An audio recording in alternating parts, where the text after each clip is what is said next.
In this tutorial, I want to show you how you can make it to where Excel will not compress the size of your images in the workbook that you're working in, which is great to make sure that you have the highest quality images possible. So to do this, go to File, now all the way down to Options. And then from here, you're going to click on Advanced.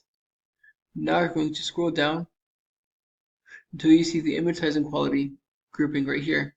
Note, by default, you're adding the options for the workbook that you have open right now. We can click on the down arrow and edit the options for whatever workbook that you have open. Now from here, you're going to want to click on Do Not Compress Images on File. And note, this will increase the quality of your images in your workbook, but it will also make your file size much bigger, which is important to keep in mind if you have multiple images in your workbook. Click OK. And now Excel will make sure that the file size is not compressed, which will help improve your image quality. And to turn on this option, go back to File, Options, Advanced, scroll down to the same grouping, and uncheck the option. And now Excel will compress the image size by default. Hope you found this helpful. If you did, like, subscribe, comment. Thank you for watching. Have a great day.